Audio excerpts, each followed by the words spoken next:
আরে হোসেন কোথায়? কি মাহফিল না ভাই, এখন বাজে কয়টা?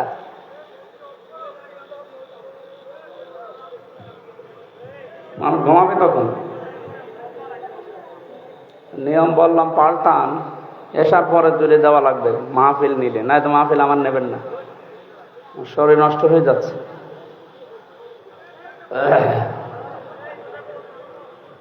ছেলে আলাদা ভাবে বলা লাগবে, বসো।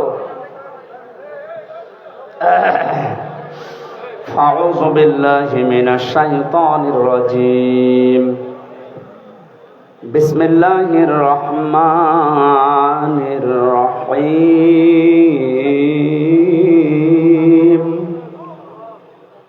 ওয়াক্তুব লানা ফি হাযিহিদ দুনিয়া হাসানাতাও ওয়া ফিল আখিরাহ وفي الآخرة إنا هدنا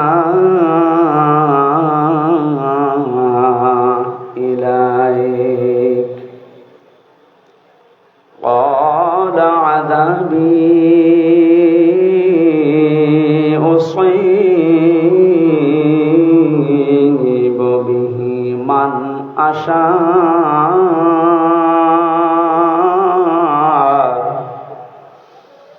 ورحمتي وسعت كل شيء فسأكتبها للذين يتقون ويؤتون الزكاة والذين هم بآياتنا يؤمنون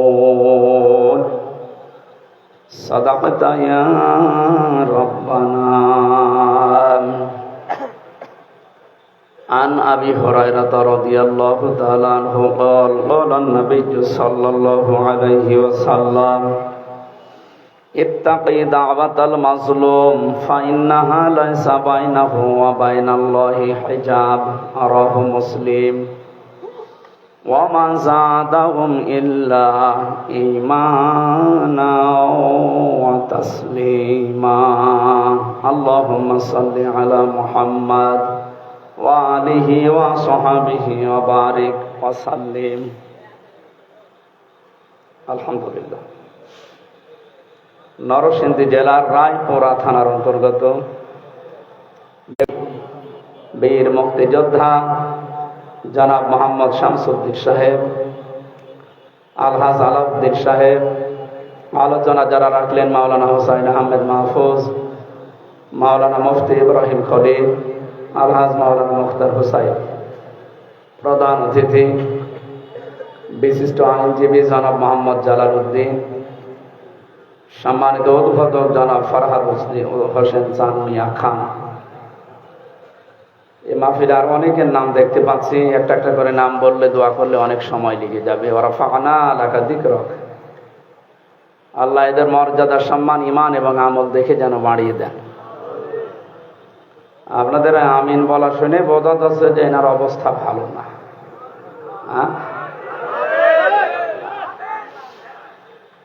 শিক্ষক জিজ্ঞাসা করছে ছাত্রকে, হয়েছিল গোট বানান কর। Sir ABCD FGH IJK LMN OPQRST UVWXYZ তাস্কর জন্য কোরআন আপনাকে আমি দেইনি যে আপনি না খেয়ে থাকবেন, আপনি বন্যায় শুধু ডুবেই মরবেন, এই জন্য কোরআন দেইনি। কোরআনে কারিম দিয়েছে আপনাকে আমি উপরে তোলার জন্য। আর সারা বিশ্ব আমাদের দিকে তাকিয়ে আছে। অনেকে বলতো যে আমরা রোল মডেল। কিসের রোল মডেল? আমি 7টা জরিপ পেয়েছি আজকে। রোল মডেল হিসাবে যাদের নাম আমরা দেখতে পেলাম, এগুলোর জন্য রোল মডেল হওয়ার দরকার নেই।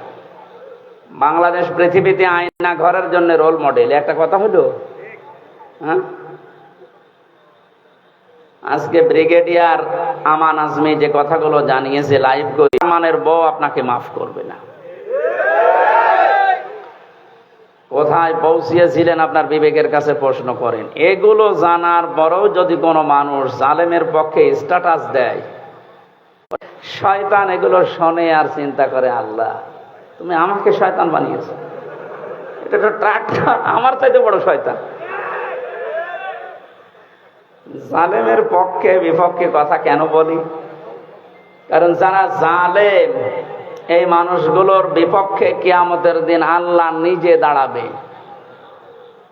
শব্দটা শুনতে জালেমের খাতায়। এদের বিরুদ্ধে হামজার মামলা না, এদের বিরুদ্ধে সরাসরি আল্লাহ নিজে মামলা দিয়ে নিজে বাদী হবেন। এটা তো আমি বানালাম নাকি? হ্যাঁ, কোরআনে কারীম জানিয়েছে ইন্নামাস সাবিলু আলাল্লাযীনা ইয়াযলিমুনান নাস। 40 নম্বর আয়াত এটা তাফসীরে ইবনে কাসিরে আছে, তাফসীরে ফি জিলালিল কোরআনে আছে। এই দুইটা তাফসীরে ঠিক একই কথা লেখা আছে, অন্যগুলোতে একটু বাড়া কমা আছে। আল্লাহ পাক বলেন অবশ্যই আমি আল্লাহ কেস দেব, মামলা দেব, অভিযোগ দায়ের করব তাদের বিরুদ্ধে পৃথিবীতে যারা মানুষ হয়ে মানুষের উপরে অত্যাচার জুলুম করেছিল। আল্লাহ ইয়াজলিমুন আল মুসলিমুনা দেননি, যে যারা মুসলমানের উপরে জুলুম করেছে। ইয়াজলিমুন আন নাস, হিন্দু কি মানুষ না? কথা বলে না কেন? খ্রিস্টান মানুষ না? মানুষ পদবাচ্চে যারা বিবেচিত দুনিয়ায়, তাদের উপরে যারা জুলুম করেছেন কারণে অকারণে। আপনি কোরআনের আয়াত থেকে শিক্ষা নিয়ে বিশ্বাস করতে পারেন, আপনার দুনিয়াও শেষ, আখিরাতও শেষ।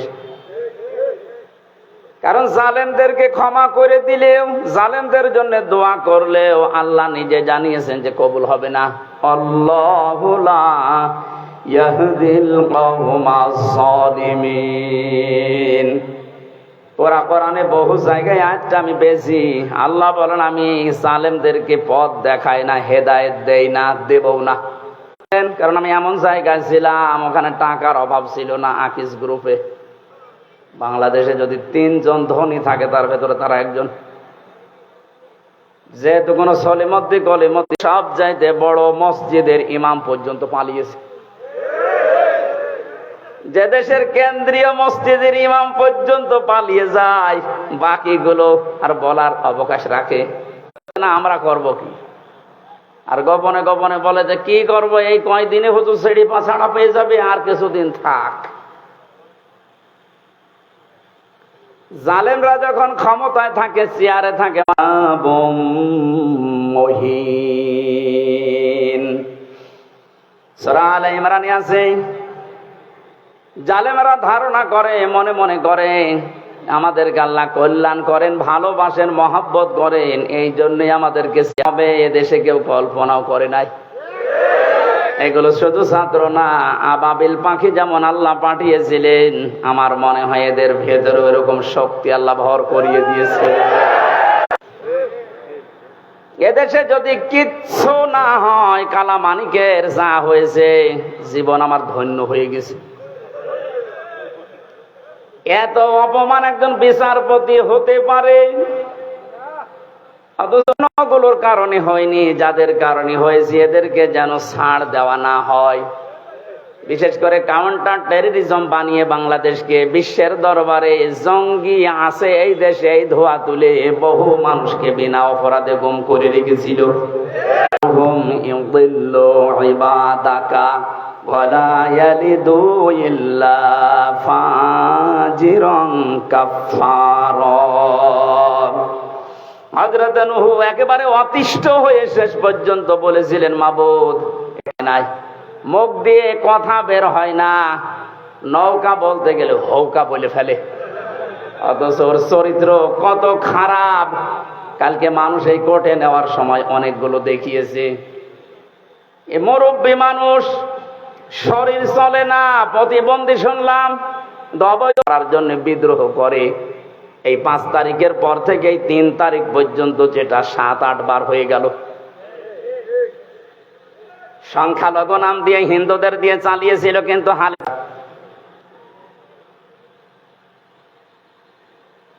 এখানে হাওয়া পাচ্ছেন আপনি আর লাফাচ্ছেন। আপনি যার বিরুদ্ধে বিদ্রোহ করছেন আমি তার পক্ষে না, ওরকম কথা আমি বললে কোনো গুরুত্ব দিত ভারত? কথা বলেন। ও কথাটা যার মুখ দিয়ে বেরিয়েছে তার মোবাইলে কল আসে কোন জায়গা থেকে আপনি টের পাচ্ছেন? মালয়েশিয়া ছিলাম কয়েকদিন আগে। ওখানে যাদের জাতীয় অনুষ্ঠান যেগুলো হয়, সারা বিশ্ব থেকে যে 10 জন মানুষকে ওরা দাওয়াত দেয়, তার ভেতরে বাংলাদেশে একজন, শেখ হাসিনা। গোনাই ধরে না। ওখানে দাওয়াত পেয়েছে বাংলাদেশে ডক্টর আন্দাজে যা তা করবেন, মনে হচ্ছে ছাড় পেয়ে যাবেন। উনি কথা বলে কম, কাজ করে কিন্তু বেশি। এই জন্য সাবধান করলাম, আমি জানি যেহেতু বিষয়টা, এই জন্য বলছি। আর ওটা তাই বাদই দিলাম। আপনি এই যে শান্ত হয়ে যাওয়ার পরে বিশৃঙ্খলা করে কেন? এতদিন এই আনসাররা কোথায় ছিল? এই 15 বছর আপনি তো কোনোদিন মাঠে নামেননি। আপনার এত বড় আদায় করা দরকার। 15 বছর কোথায় ছিলেন আপনি? 9 সাল থেকে শুরু করে 24 সাল পর্যন্ত 42,000 আনসার নিয়োগ হয়েছে। তার 35,000 হচ্ছে গোপালগঞ্জে। ইয়ারকে মারা জায়গা পান না। আর আমরা কি এই 63 জেলার লোক সব ঘাস কাটছি? কি করেননি বলেন?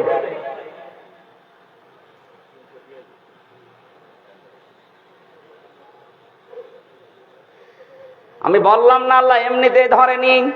পাপ যখন পরিপূর্ণ হয়ে গেছে, আল্লাহ বলেন ইন্না বাতশা রাব্বিকা লাশাদীদ, আমার ধরা বড় শক্ত ধরা। আমি যদি সত্যিই কাউকে ধরি, ফেরাউনকে আল্লাহ স্বৈরাচারী হওয়ার কারণে ধরেছিল। ও কিন্তু শেষ পর্যন্ত বলেছিল আন্নাহু লা ইলাহা ইল্লাল্লাযী, ইল্লাল্লাহ বলতে পারে নাই। তাফসিরে মুফাসসির লিখেছেন কাবীরের ভেতরে আল্লামা ফখরুদ্দিন রাজি, তিনি বলেন ফেরাউন যখন লা ইলাহা ইল্লাল্লাহ বলতে পারে নাই, ইল্লাল্লাযী পর্যন্ত বলতেছিল, ফেরেশতা জিবরাইল এসে মুখে কাঁদা দিয়ে দিয়েছে। এখান থেকে একটা শিক্ষা আছে। মুফাসসির প্রায় 7টা শিক্ষা এখানে বের করেছেন, আমি একটা বলছি। যারা জেনে জেনে অপরাধ করে, ফেরাউন কিন্তু না জেনে দোষ করে নাই, অপরাধ করে নাই, ও জেনে বুঝে দোষ করেছিল। ও যে অত্যাচার করেছিল জনগণের উপরে, ও যে স্বৈরাচার হয়েছিল, জেনে বুঝে হয়েছিল। এই জন্য পাপ যখন পরিপূর্ণ হয়ে যায়, ওই সময় যদি মানুষ ভালো হতেও চায়, আল্লাহ তাকে আর নেয় না। যেন আপনাদেরও শিক্ষা নেওয়া লাগবে। পাপ যদি আমাদের পরিপূর্ণ হয়ে যায়, অনেকে মনে করে যা করে করি, শেষে একবার হজ করে ভালো হয়ে যাব। আপনার হজ বরাতে থাকলে তো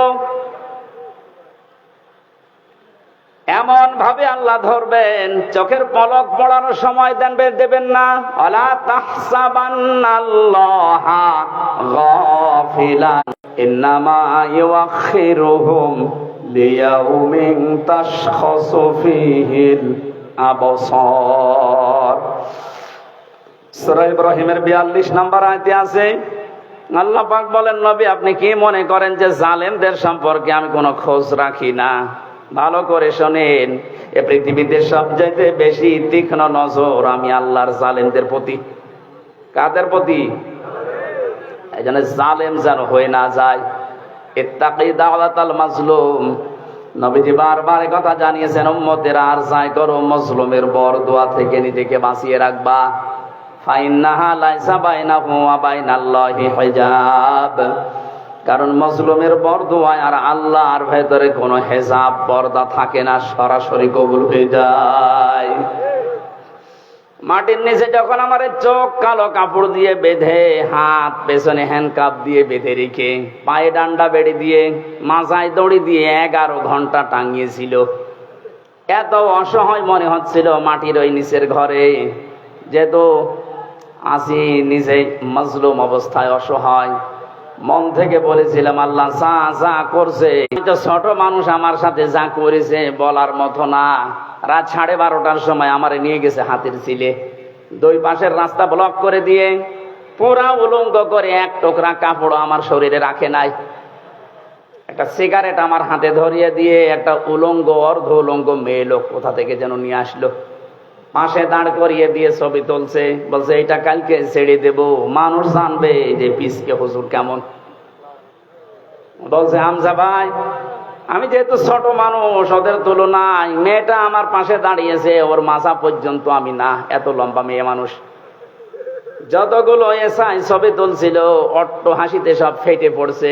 একজনকে ভাই বললাম যে আমি তো অসহায়, আপনি যা করছেন এগুলোকে হারুন স্যার জানে, যে হারুন আঙ্কেল জানে না মানে উনি তো করাচ্ছে। উনি মাঝে মাঝে রিমান্ডে এসে যে সুন্দর সুন্দর টকিং করতো, এত সুন্দর কথা বলতো ফেরেশতার মতো, আর উনি আমার এই অপমান করার জন্য এত দূর নেমেছে। অসহায় হয়ে চোখের পানি ফেলে বললাম, মাবুদ তুমি সত্য, আমি জানি যা করছে তুমি দেখতে পাচ্ছ, অন্তত দুনিয়ায় তুমি আমার চোখে দেখিও যে হারুনের কিছু হয়েছে। আল্লাহ দেখায়নি, আল্লাহ যে দেখিয়েছে 3 ইঞ্চি।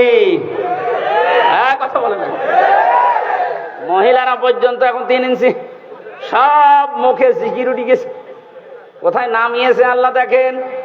তারপরে তো এখনো লুকিয়ে আছেন, বাইরে যদি জনগণ পায় পিটিয়ে মেরে ফেলবে। যে কয়টারে পাচ্ছে, কেউ ডিম মারছে, কেউ পানি মারছে, কেউ কেক মারছে। এদেশে ইসলাম এবং মুসলমানদের বিরুদ্ধে প্রকাশ্যে এবং গোপনে যারা, কালকে হাজিরা দিতে গিয়ে ওই পুলিশগুলোর সাথে দেখা, গারদে নিয়ে গেল আমারে, ভেতরে এসে বলছে, হুজুর কতদিন আসেননি। আমাকে কি করতে আসবো আবার, কিছু শোনেন।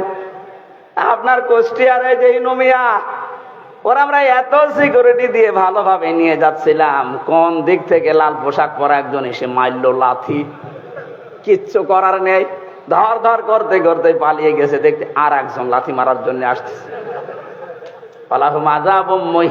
আল্লাহ যে বলেছে এখন নিচে নামাবো, মানুষ কল্পনাও করতে পারবে না। অথচ 5 বছর আগে ওর দাপট দেখেছেন। এদেশে আলেমদের নামে তেতুল হুজুর লাগিয়েছে এই লোকটা।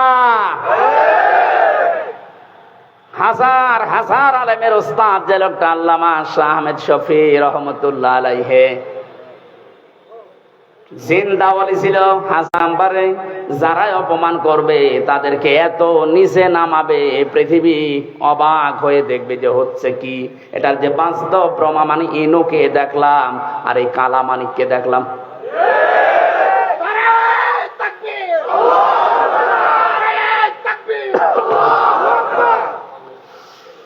নরসিংদীবাসী, এবার আমি তাফসীরুল কোরআন মাহফিলে তাফসীর আকারে কথা বলার চেষ্টা চালাচ্ছি, ভালোভাবে শোনেন। আল্লাহ জালেমদেরকে হেদায়েত দেবেন না, জালেমদের বিরুদ্ধে নিজে মামলা দেবেন, এই জন্য ওদের পক্ষে কোনো কথা নেই। ওদের যা বললাম সব বিপক্ষ। কেন দিয়েছি জানেন? যে নামগুলো দিয়ে আল্লাহ কোরআনে কারিমে বিশ্ব নবীকে ডাক দিয়েছেন, আমি পড়া কোরআন পড়ি, নবীর নাম পেয়েছি বিশেষভাবে 7টা। কয়টা? 1 নম্বরে আল্লাহ ডাক দিয়েছেন ইয়াসিন, 2 নম্বরে তোহা, 3 নম্বরে মোহাম্মদ, 4 নম্বরে আহমদ, 5 নম্বরে আব্দুন বা আব্দুল্লাহ, 6 নম্বরে মুজাম্মিল, 7 নম্বরে মুদ্দাসসির। আপনি প্রতিটি শব্দের দিকে খেয়াল করে মিলান তো। প্রথম নাম আল্লাহ তাকে ডাক দিলেন ইয়াসিন। ইয়া হরফে নেদা, ইয়া মানে হে, সিন মানে সাজ্জেদ। তাফসীরে কাবীর আল্লামা ফখরউদ্দীন রাজি রহমাতুল্লাহ আলাইহি এই সিন শব্দের ব্যাখ্যা করতে গিয়ে তিনি 5টা অর্থ বের করেছেন। আলেম যারা আছেন একটু খেয়াল করেন। 1 নম্বরে সিন মানে সাজ্জেদুল আলামিন, 2 নম্বরে সিন মানে সাজ্জেদুল বাশার, 3 নম্বরে সিন মানে সাজ্জেদুল কাউনাইন, 4 নম্বরে সিন মানে সাজ্জেদুল আম্বিয়া, 5 নম্বরে সিন মানে সাজ্জেদুল মুরসালিন। আমি কি কাহিনী শুরু করব? আমি তো কোরআনে কারিম দিয়ে ব্যাখ্যা করছি। আল্লাহ পাক বলেন যে 5টা নামে ডাক দিলাম। এই 5টি অর্থের ভেতরে মুফাসসিরিন ইকরাম প্রায় 27টা বিষয় তারা এখানে ব্যাখ্যা দিয়েছেন। 1 নম্বরে নবীকে সাজ্জেদুল আলামিন এ নামে ডাকার কারণ কি? আলম মানে এই পৃথিবী, জগৎ, আর আলামিন মানে জগৎ সমূহ। এ পৃথিবীর কোন মানুষ যদি এই ধারণা করে যে আমি এই পৃথিবীতে বাস করব না, আমি বাস করব মঙ্গল গ্রহে, চাঁদের দেশে, আল্লাহ পাকের নবীকে ওই জায়গাও বাস করলে আপনাকে আদর্শ নেতা মানা লাগবে। এই শব্দটা শোনার পরে কারো যদি মন খারাপ হয়, আমি এবার ব্যাখ্যা করছি। এতানাজ্জালুল আমরু বাইনাহুন্না, সূরা তালাকের ভেতরে আছে প্রত্যেকটি জগতে আল্লাহর বিধিবিধান নাজিল হচ্ছে। যেখানে যেরকম সৃষ্টি আছে ওই সৃষ্টির জন্য আল্লাহর বিধান ওই রকম। এই পৃথিবীতে যেহেতু আমরা মানুষ, আমাদের জন্য জীবন চালাতে যা লাগে আল্লাহ এইরকম বিধি বিধান দিয়েছেন এই কোরআনে। কথা বুঝতেছেন? কিন্তু বিশ্ব নবীর ক্ষেত্রে সাজ্জেদুল আলামিন দিয়ে জানিয়েছেন শুধুমাত্র এ দুনিয়া না, শুধুমাত্র মঙ্গল গ্রহ না, শুধুমাত্র চাঁদের দেশ না, যত জগৎ আল্লাহ বানিয়েছেন যেখানে আপনি বসবাস করেন না কেন ওখানে নবী বাদ দিয়ে অন্য কাউকে আপনি মানতে পারবেন না। শব্দটা শুনতে যত ছোট মনে হচ্ছে বিষয়টা অত ছোট না। আজ কথাটা উল্টিয়ে ডাইভার্ট করার জন্য মানুষ বলে হুজুর এটা রাজনীতি। কিসের রাজনীতি? এই বিষয়টা যদি কালো ক্লিয়ার না থাকে, এই কোন দিকে তাকিয়ে আছে, এটা যদি কারো ক্লিয়ার না হয় সে মরণের পরে ধরা খাবে। আল আদাবুল মুফরাদের 6 নম্বর হাদিসের ভেতরে 3 নম্বর পয়েন্ট আছে। এটা পৃথিবীতে যে মানুষ মার রব্বুকা মা দীনুকা মান হাজার রাজুল, এই কথা বলছেন এখন, যে লোকটা বলবে রব্বি আল্লাহ, আমার রব আল্লাহ, দীনুন আল ইসলাম, আমার জীবন ব্যবস্থা ইসলাম, যখন এই নবীকে সামনে নিয়ে বলা হবে মান হাজার রাজুল, তখন কি বলবেন? আপনি যদি বলতে পারেন হাজা নাবিয়ুনা মুহাম্মাদুর রাসূলুল্লাহ, এটা বলতে হলে অবশ্যই তার আদর্শ দুনিয়ায় আপনাকে মানায় লাগবে, মাস্ট বি। কথা বলেন, এগুলো যদি আপনার প্র্যাকটিক্যাল লাইফে থাকে তখন সব পাবেন। আপনি মন মতো পড়ে গেলেন, একটাও ভেতরে নেই, উল্টারও গোনা পাবেন। কারণ যে ব্যক্তি এলেম অনুযায়ী আমল করে না ওই লোকটা শিরিক করে। এই কথা বলছেন এখানে। যে লোকটা তার এলেম অনুযায়ী জ্ঞান অনুযায়ী কাজ করে না সে কি করে? শিরিক। বলেন বলেন। আর শিরিক করলে তার জন্য জান্নাত হারাম। আপনি একটা আন্দাজে হাত তুলে কিন্তু ধরা খাবেন। এটা কিন্তু বাস্তবে নিয়ে যাওয়া লাগবে। রবি বাদ দিয়ে আমি কাউকে নেতা মানি না, এবার হাত তুলেন।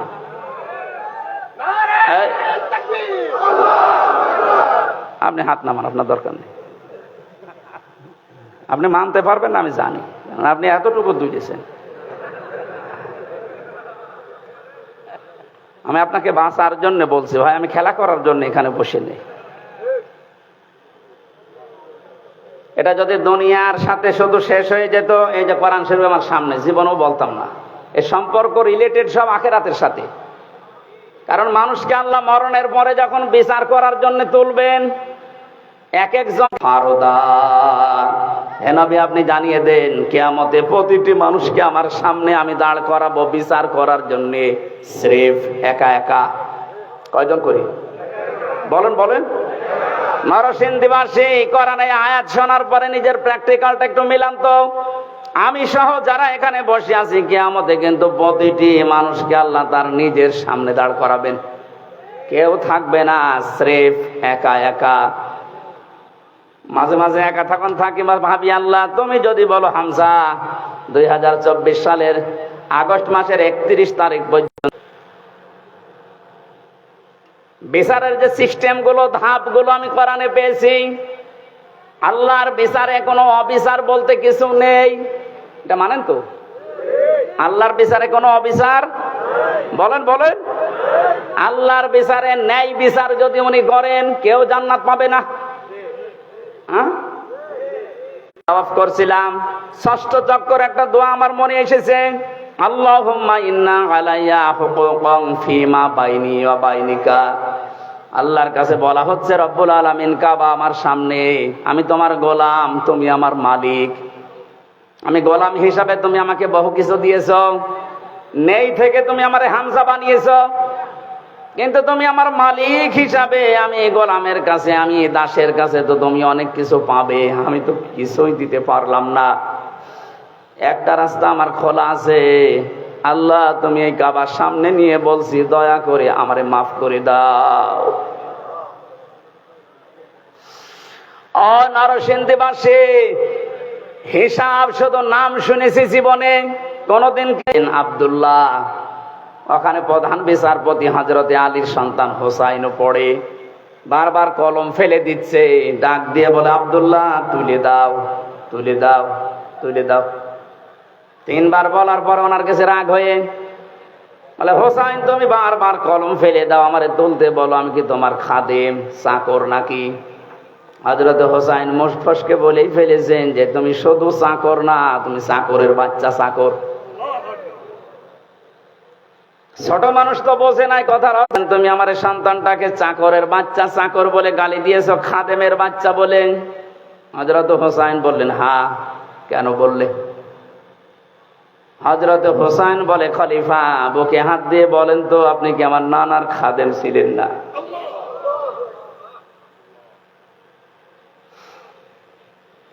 হযরত ওমরের কথা বন্ধ হয়ে গেছে।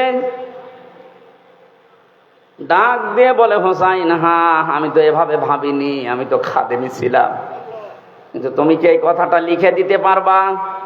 কাগজ কলম নিয়ে আসেন। ছোট মানুষ তো, যেই কাগজ না খাজুরের পাতা নিয়ে এসেছে, উনি লিখে দিলেন, ওমর আমার নানার খাদেম ছিল, আমি দেখেছি, ইতি হোসাইন ইবনে আলী। সই করে দিলাম।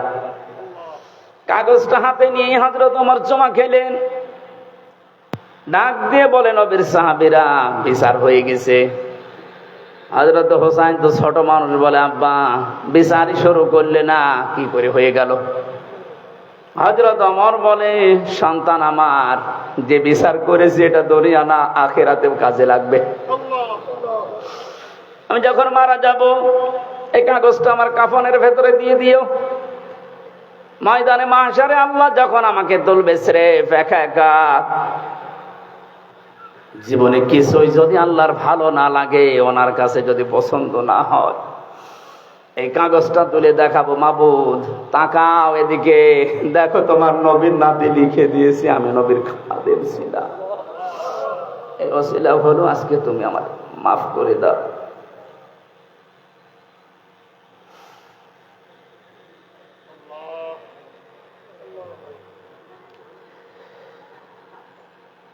শুধু শুনেছি কিয়ামত, এটা বাস্তবতা এখন অনুধাবন করেননি। এটাতে কত বড় কঠিন বিষয়।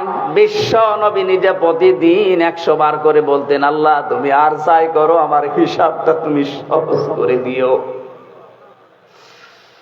আকাশের তারকা দেখতে পান, নবীজি জানিয়েছেন কেউ যদি আকাশের তারকা গণনা করে একদিন হয়তো শেষ করে ফেলবে।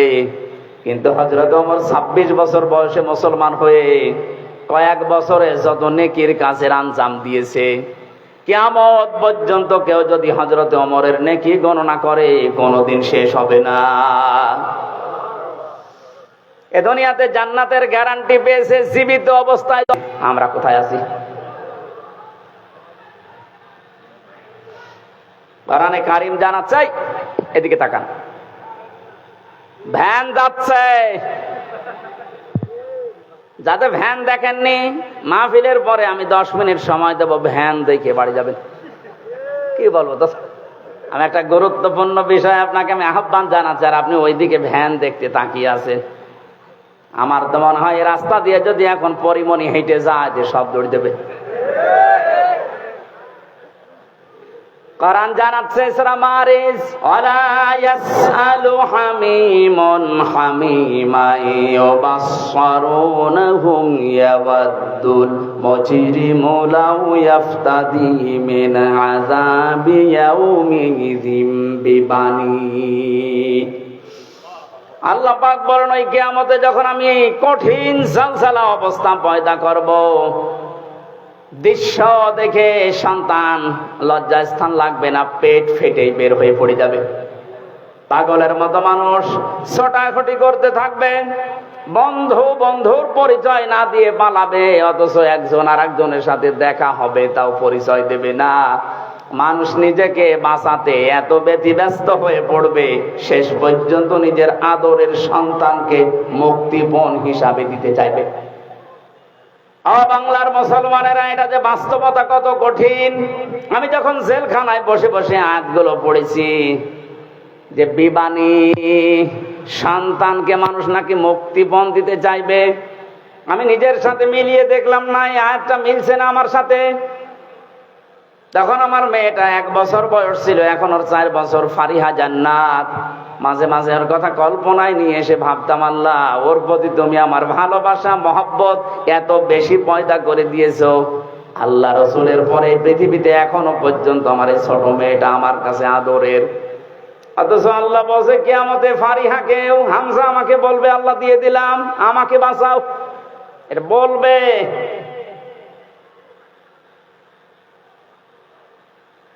وصاحبته وأخيه وفصيلته التي تؤويه। আল্লাহ বলেন শুধু তোর সন্তান না, তোর স্ত্রীকে, তোর ভাইকে, তোর জ্ঞাতি গোষ্ঠী, তোর দলের লোক, তোর বংশের লোক, যারা তোকে আশ্রয় দিত সামাজিক ভাবে, রাজনৈতিক ভাবে, তাদেরকেও বলবি আল্লাহ দিয়ে দিলাম, তুমি আমার কিছু বলবা না। আমাং ফিলারদে জামিয়া, এমনকি দুনিয়ায় যত সম্পদের মালিক ছিল সব দিতে রাজি হয়ে যাবে। একটা আমি কালকে কোর্টে বুঝেছিলাম যে আমাং ফিল আরদি জামিয়া। কালকে হাজী সেলিম হাউ মাউ করে কাঁদছিল, বলছে কত সম্পদের মালিক আপনারে বেনে ধরবে না। অথচ হাউ মাউ করে কাল আসামির ওই কাঠগড়ায় দাঁড়িয়ে কি কান্না, ওর মনে কথা তো বলতে পারে না। আমার মনে হচ্ছে যদি কথা বলতে পারতো সঠিক ভাবে, বলতো বিচারপতি যা লাগে আমার সম্পদের সব নিয়ে যান, আমার এই অপমান থেকে বাঁচান। আল্লাহ ওইটা তুলে ধরেছেন অমাং ফিল আরদি জামিয়া। ও দুনিয়ার যত স্থাবর অস্থাবর সম্পদের মালিক ছিল বলবে আল্লাহ সব দিয়ে দিলাম, এরপর আমাকে বাঁচান। আল্লাহ সাফ জবাব দিচ্ছেন আয়াতের পরে, কাল্লা ইন্নাহা লাযা, কখনোই না, একটাও নেওয়া হবে না, তোরে আমি লাজাই দেব। কোথায় লাজাই দেব তোরে? লাজা কি? জাহান্নামের যে 7টা দরজার নাম আছে, হোতামা, হাবিয়া, সাকার, সাঈর, জাহিম, জাহান্নাম আর লাজা, একটা দরজার নাম। এ ভুলটা নিরসন করা দরকার, অনেকে জানেন না। জাহান্নাম কয়টা বলেন তো? একটা। জান্নাত একটা, কিন্তু এদের স্তর আলাদা। জাহান্নামের স্তর দরজা 7টা, আর জান্নাতের স্তর আমি কোরআনে পেয়েছি 100টার উপরে। প্রশ্ন আসতে পারে সেই 1 থেকে পড়ছি যে জান্নাত 8টা, জাহান্নাম 7টা। না, কোরআনে কারীম জানিয়েছে লাহা সাবাতু আবওয়াব লিকুল্লি বাবিম মিনহুম জুজউম মাকসুম। সূরা হিজরের 44 নম্বর আয়াত, 14 নম্বর পারার 3 নম্বর পৃষ্ঠা 7 নম্বর লাইনে আছে। আল্লাহ পাক বলেন জাহান্নামের দরজা 7টা। জাহান্নামের দরজা কয়টা বলেন? বলেন। লিকুল্লি বাবিম মিনহুম জুজউম মাকসুম। পৃথিবীতে যে যেই ধরনের অপরাধ করেছে তাকে আল্লাহ ওই দরজা দিয়ে প্রবেশ করাবে। আদালত তো আমি দেখলাম কালকে একটা, কিন্তু যেই যেই ধরনের আসামি তাকে ওই আদালতে নিয়ে বিচার করা হয়। স্কুল আমরা দেখি, একটা স্কুল 10টা ক্লাসরুম, 1 থেকে 10 পর্যন্ত পড়ানো হয়। যে যেই ক্লাসে পড়ে ওই দরজা তার জন্য নির্ধারিত আছে না নেই? ক্লাস 3-তে পড়ে ও 7 এসে ক্লাস করতে পারবে? দুনিয়াতে আপনি যেই ধরনের অপরাধ করবেন আল্লাহ কিয়ামতে ওই ধরনের দরজা দিয়ে জাহান্নামে আপনাকে প্রবেশ করাবে। এখানে যেটার নাম আছে এটা 3 নাম্বার, এর নাম লাজা। নাম কি বলেন? বলেন। এই লাজায় আল্লাহ দেবের কাদের? এখানে 3টা গুণের নাম আছে, একটু মিলান তো নিজেদের সাথে। আমাদের ভেতরে যদি এই গুণগুলো থাকে আমরা কিন্তু অলরেডি জাহান্নামে লাজা যে দরজা এর উপযুক্ত হয়ে আছি। 1 নম্বরে আল্লাহ পাক বলেন নাযাআতাল লিশাওয়া। এটা এক কঠিন ভয়ঙ্কর জায়গায় লাজাটা, ওর ভেতরে প্রবেশ করলে আগে চামড়া খসে যাবে। শুনতে যত সহজ মনে হইলো বাস্তবতা কি অত সহজ? পৃথিবীতে এমন কোন ঘর আছে যে ঘরে ঢুকলে চামড়া উঠে যায় না?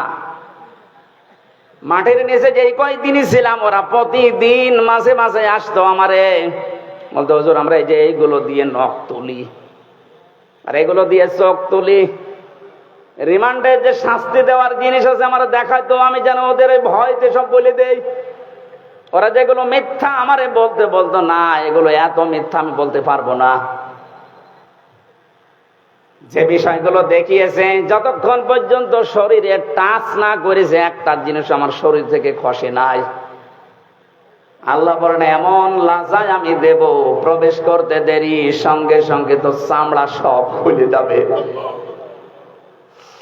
কাকে ডাকবে এই লাজায় জানো? তাদু মান আদবারা ওয়া তাওয়াল্লা।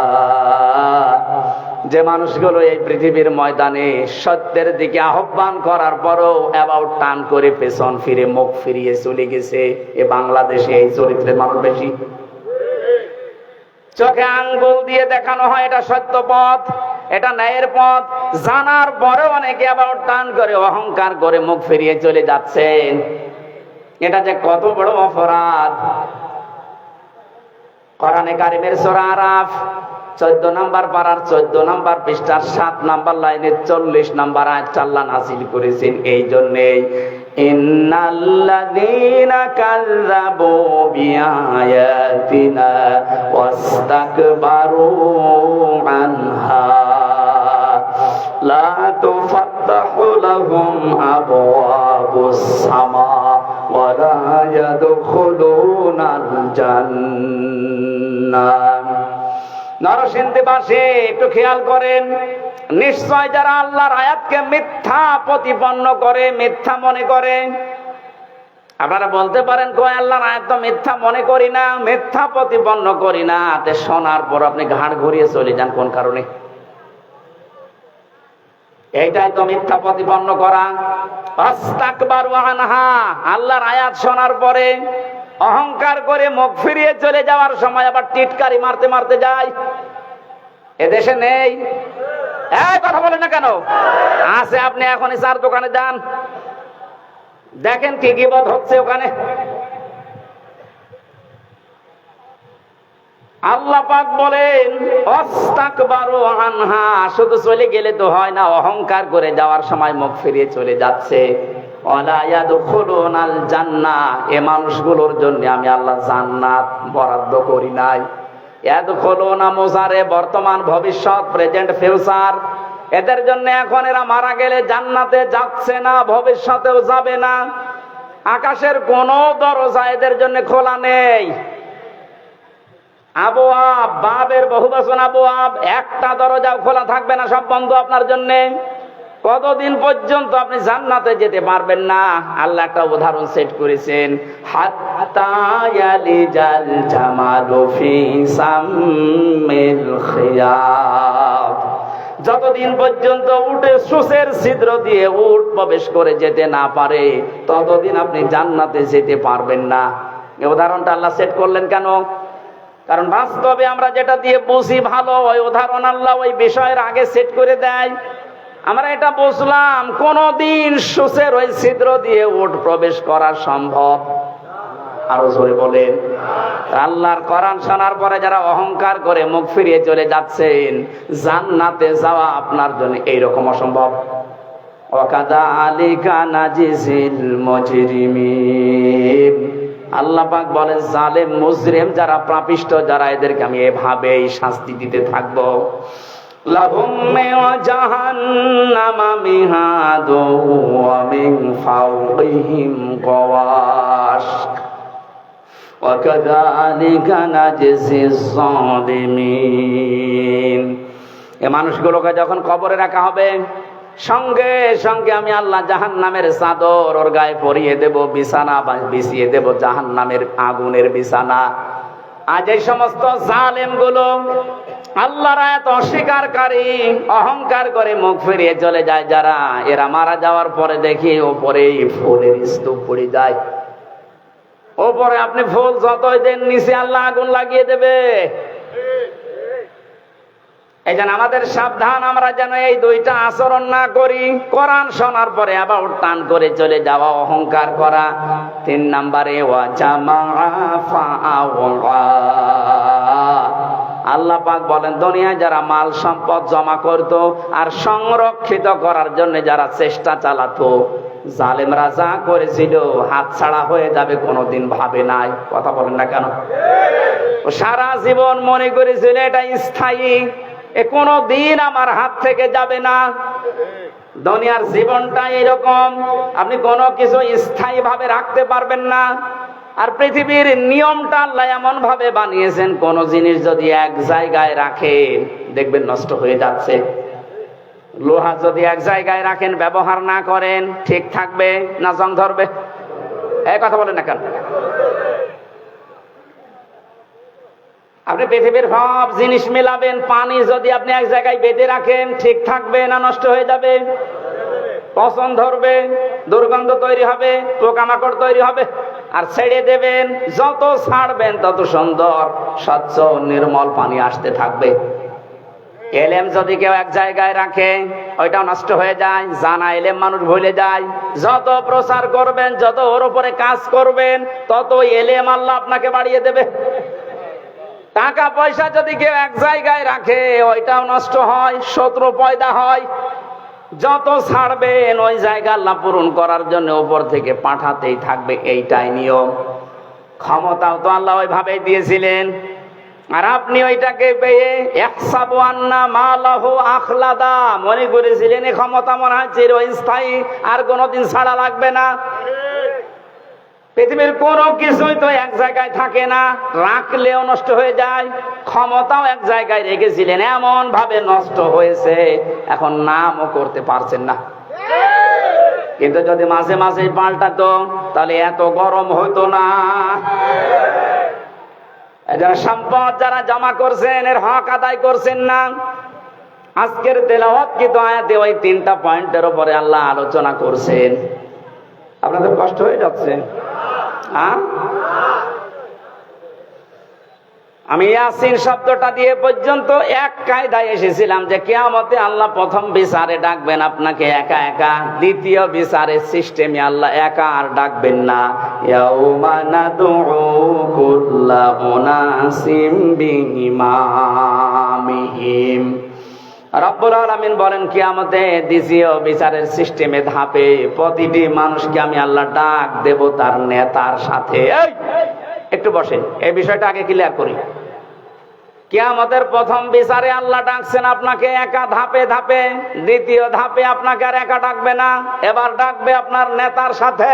কার সাথে বলেন বলেন? আগে নেতা, এরপরে কর্মী। এই তথ্যটা সূরা বনী ইসরাইলের 72 নম্বর আয়াতের প্রথম অংশে আছে। প্রথমে আপনাকে আল্লাহ ডাকবে না, এবার ডাক দেবে আপনার নেতাকে, এরপরে আপনাকে। অবিবেকবান মানুষেরা নিজের কাছে এবার প্রশ্ন করেন তো, আপনি যারা আদর্শ মেনে চলেন, যাকে নেতা বলে মানেন, ওকে যদি আল্লাহ কিয়ামতে আগে ডাকে এরপরে আপনাকে, আপনার কি মনে হয় যে আল্লাহ ওর সিরত ওর চরিত্র ওইটা দেখে আপনাকে মাফ করে দেবে? এখনই বলছেন না, আপনি তো ধরা খাবেন।